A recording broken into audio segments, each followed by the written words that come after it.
Welcome to this episode of Click on This, I'm Johnny Alonso. Now, tonight's special guest is a Baltimore treasure. You may know him from his films Hairspray, Cecil B. Demented, Pecker, Serial Mom, Crybaby, the list goes on. You may have met him at one of his book signings. You may have seen him at one of his comedy shows. But tonight, we're here at the Baltimore Museum of Art in Baltimore, Maryland, and we're going to be focusing on his connection with the museum. So let's not waste any more time. Let me introduce you to the one and only, the great, the inimitable John Waters. How are you, man? I'm well. How you doing? Good. How's that? I haven't seen you for a long time. It's been a long time. Crybaby. I think so. It's Serial Mom and Crybaby. Yeah. See, I told you I know him. Let's cut into the first question. What does the Baltimore Museum of Art mean to you? Well, it's my hometown museum. It's where I first learned about contemporary art's power to make people crazy. It's the first thing I ever bought was in the gift shop, a little piece of art. Yeah. It's the first museum that ever gave me a retrospective of my movies long before it was socially acceptable to like me.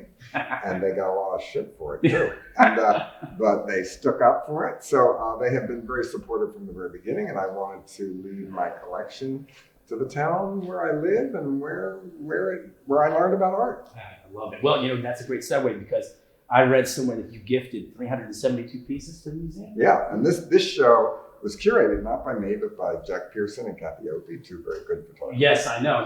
No, he already stole one of my questions. But And that's okay. so anyway, they picked it from my collection, and it's from 3 places I live. So some of them have never met before. I call them my roommates. Your roommates? Yeah, so they're meeting different They're meeting for people the first at time. Yeah, and now all my homes look like they've been robbed because there's like nails on the wall, Yep. dirt. Well, that was going to be one of my questions. Out of 372 pieces, is there anything No, left? there's only 90 pieces in this show. Oh, in this one. Okay. But just the And same. I get them back till I die. Okay, good. Well, what was the inspiration to do this anyway? Well, I just wanted to give my collection to the museum. Yeah. And I did say that they had to name the bathrooms after me. Well, yeah, they thought they were kidding. We but just saw that. I know. It's true, Elizabeth Coffey came down and curated the first trans that ever was in my movies, and we're still friends. And so it's an all-gender bathroom. So that was an art project in itself. That's phenomenal. And you see, the Baltimore Museum has a sense of humor too. And that's, of course, because they live in Baltimore. Of course. We can always make fun of ourselves. Just don't do it. Just don't do it, right? And if you don't like it here, good, because we don't want you here. Yeah, right? that's right. That's usually how we say it. So, if you don't mind, can we just walk around? You can show me some of your... You want to pick any you want to talk about? Yes, I do. All right. Actually, we saw this dirty mirror. Well, that one I love because my housekeeper really hates it because people think she didn't do her job. Yeah. Because it just looks like a mirror that somebody wrote yo in dirt. Right. That is complicated paint. You can't, that's a painting. Oh, it doesn't come off. No, you can't do that. No, it's a fake dirty mirror. So it hangs right over my fireplace in the living room. So it just looks like I really have the worst housekeeper in the world. Can't you see that needs dust? But you can't dust it. So same way, who would be crazy enough to have this box that anybody could rip open with locks? Like, what kind of crazy maniac thinks his secrets are safe in? Well, yeah, I don't know. So that's what I mean. I like art that, this is like bad wallpaper. This is the most valuable piece of wallpaper. Is it really? First of all, yeah. For real. That isn't what I wanted. I'm just saying, it does look like bad wallpaper. Well, that leads me in. So when did you first start collecting? What was your first piece of art? It was a little Miro print that was $1 in the Baltimore Museum, and I still have it home. Yeah. And it looks real now. People think it's real. Really? Yeah, because it's so old. It's so old. And it's in the little frame. So I don't tell them. Do you have a Miro? Yes. $1, but might be worth 10 now. How about over here? This one, this guy. Which one? That's great. Oh, this is mold. This is Karen Sander. And what she did, this is the best contemporary art piece because she took a canvas, primed it, gave it to in a different country, gave it to a dealer in America. She's German. He put it outside, got mold all over it, let it spread. Sure. And he wouldn't bring it inside because it, can wreck your house, kill you. And I had to get it treated and everything so it wouldn't wreck my house and kill me. And it doesn't disappear. So it's dangerous, it's expensive and ugly, and it's poison. It's perfect. It's you. It's mold.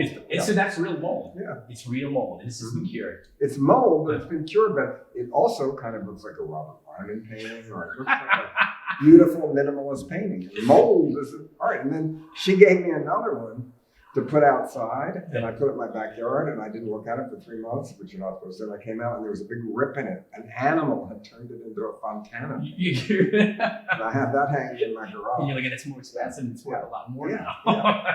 Well, I don't sell any of them. I've never sold a piece of art I bought ever. I give it to the museum. Really? Real collectors don't sell them. Yeah, I get it. So, what is your sentiment? How do you feel when you see all of your stuff here at the exhibit? Well, it's amazing. I think, how am I going to put it back in the same place in my house? Now I'm getting used to seeing some things together. Yeah. Maybe they might rebel when I take them back to the house. Well, maybe that one wants to go to San Francisco, and that one wants to stay in Baltimore. Well, those are your roomies, right? Your roommates? Yeah. So we'll tell if any of them, when the lights are out, if any of them have snuck out and gone into the old master's room or made fun of the blue news. Well, that's what I was going to say with your roommates. I mean, which is your favorite one? Is there a favorite roommate now? A favorite one in this whole show was the most artless one. I'm trying to think where that Mike Kelly collage is. Come here. Okay, come on up. It is, I think, from here. Yeah. First of all, I love this. Well, this one is my favorite because it really makes people angry when they see it, because it looks like the worst, most untalented kindergarten student did it clumsily, cut out and glued together. And actually, Mike Kelly did it. And do you know how hard it is to be artless? No. Well, there's the example. And this one, you have to tell me about this. You can't do it here, but this was an original soap. See that lever on the bottom?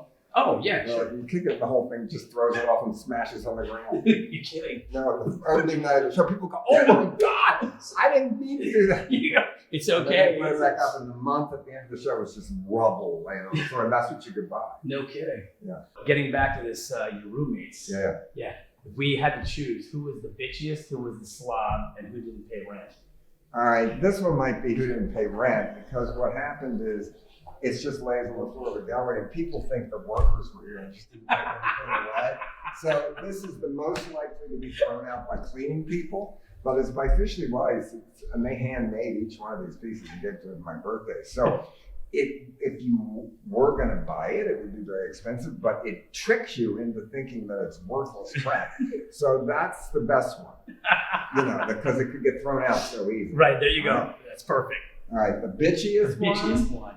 Yeah, who would you say? Well, I will say that in character. This is a piece by Sue Lowe, who's in all my movies, and this is Mink Stoll. It's Mink Stoll. Often plays a bitchy character in all my movies. This is true. Very bitchy in Pink Flamingos, in Serial Mom, in all of them, but she's not a bitch in real No, life. no. But I would say that would be the bitchiest one.